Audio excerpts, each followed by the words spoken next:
wabarakatuh. Bertemu lagi dengan Yunovita, tapi kali ini kita masuk ke materi yang berbeda di pertemuan kedua, yaitu materinya tentang komponen bisnis online. Sudah siap dengan materi berikut ini? Yuk simak! Nah, di dalam komponen bisnis online itu terdapat beberapa komponen. Komponen yang pertama itu adalah content marketing, komponen kedua adalah email marketing, komponen ketiga adalah conversion, komponen keempat adalah online advertising, komponen kelima ada EPR atau Electronic Public Relation, komponen ke-6 adalah SEM atau Search Engine Marketing, komponen ke-7 adalah SMM atau Social Media Marketing. Yuk kita lebih jauh ke materi selanjutnya. Untuk komponen pertama itu ada content marketing. Ada yang tahu konten itu apa sih? Ya, konten itu adalah tema dari sebuah judul, sebuah artikel, sebuah video sebelum kalian merilisnya. Ya, konten ini merupakan alat untuk menarik prospek dan pelanggan potensial ke website, toko online, dan blog. Bentuk dari konten itu bisa bermacam-macam, bisa berbentuk artikel, blog, how to, e-book, presentasi, video, ataupun audio. Nah, dengan konten yang berkualitas, maka akan ada manfaatnya bagi pembaca, yaitu meningkatkan kepercayaan, mempererat hubungan antara pemilik konten dengan pembaca, serta meningkatkan rating pengunjung. Komponen yang kedua yaitu SEO atau Search Engine Marketing (SEM), ya, di mana SEO ini adalah berhubungan dengan mesin pencari. Jadi, seperti kita tahu, mesin pencari yang paling banyak digunakan itu adalah Google. Jadi, di dalam Google ini nanti ada mesin pencari.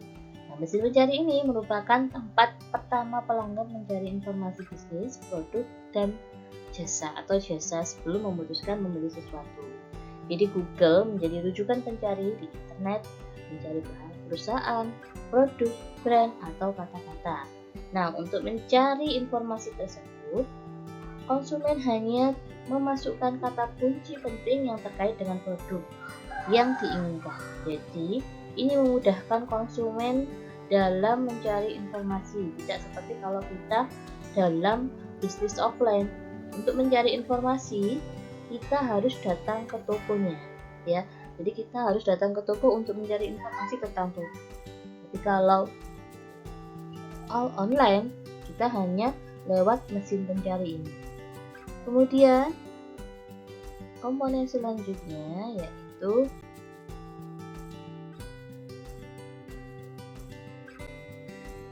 email marketing.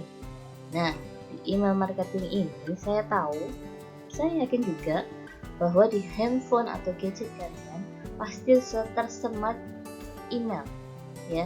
Nah, email marketing ini memiliki fungsi untuk tetap menjaga hubungan baik dengan klien atau prospek bisnis, sehingga tetap terlintas di pikiran mereka saat mereka membutuhkan sesuatu. Nah, email marketing umumnya dipahami sebagai media yang digunakan untuk berpromosi, memberikan informasi produk dan jasa yang ditujukan kepada kelompok pengguna internet. Komponen selanjutnya yaitu online advertising. Online advertising ini adalah metode periklanan dengan menggunakan internet atau World Wide Web atau WWW dengan tujuan menyampaikan pesan, pemasaran, atau promosi untuk menarik pelanggan.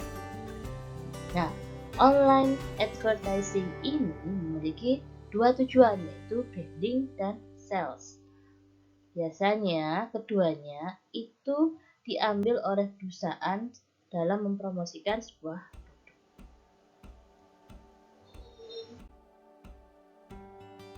komponen selanjutnya yaitu adalah social media marketing. Social media marketing ini adalah sebuah media online dengan para penggunanya dapat dengan mudah berpartisipasi, berbagi, dan menciptakan isi meliputi blog, jejaring sosial, wiki, forum, dan dunia virtual. Saya yakin, apalagi dengan generasi Z saat ini, sosial media tidak lepas dalam kehidupan sehari-hari. Jadi, penggunaan sosial media marketing dalam bisnis online itu sangat berpengaruh. Komponen selanjutnya yaitu website. Website merupakan media promosi yang paling populer, di mana website dapat diartikan sebagai kumpulan halaman yang saling terkait di mana masing-masing dihubungkan dengan hyperlink.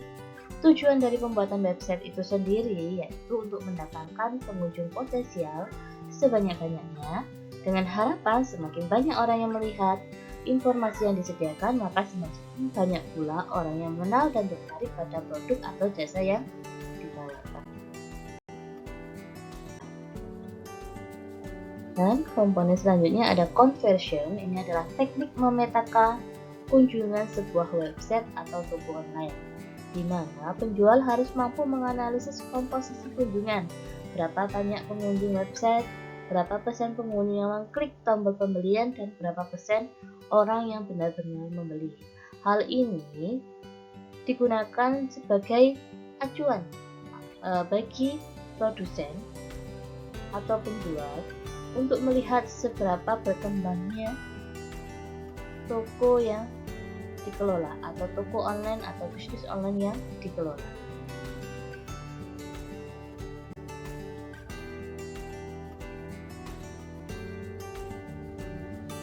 Dan yang terakhir ada online public relation atau electronic public relation. Ini adalah kegiatan public relation yang menggunakan internet sebagai media komunikasi. Media internet ini dimanfaatkan oleh public relation untuk membangun merek dan memelihara kepercayaan publik. Strategi online public relation adalah membidik website berita dan komunitas online yang berorientasi khusus, jadi sesuai kontennya. Selain dari komponen bisnis online, kita juga belajar cara kerja bisnis online.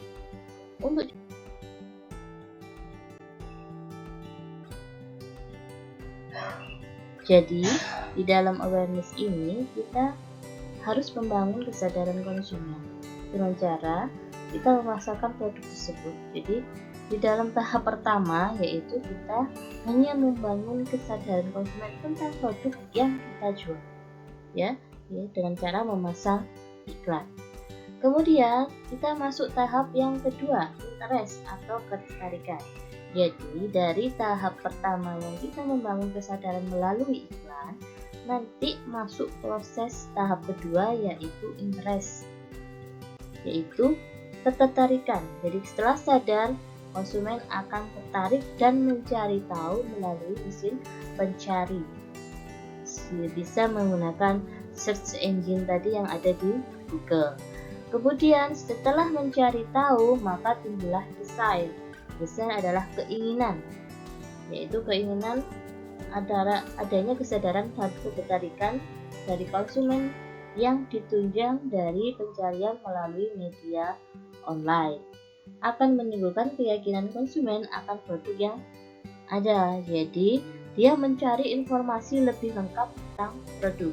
Jadi kalau di interest tadi dia hanya sekedar ingin tahu saja. Tapi kalau dia masuk tahap desire, jadi dia lebih ingin tahu. Jadi dia mencari informasi lebih dalam. Nah, setelah mencari informasi lebih dalam, maka timbullah action. Nah, action ini terbagi menjadi dua, yaitu antara membeli dan tidak membeli. Untuk action membeli berarti konsumen sudah yakin akan produk yang telah dicari tadi. Kemudian kalau tidak jadi membeli, maka konsumen hanya sekedar ingin tahu saja produk yang dipasarkan. Demikian anak-anak presentasi dari saya. penjelasan saya. Mudah-mudahan kalian mengerti. Selamat mengerjakan tugas. Terima kasih. Assalamualaikum warahmatullahi wabarakatuh.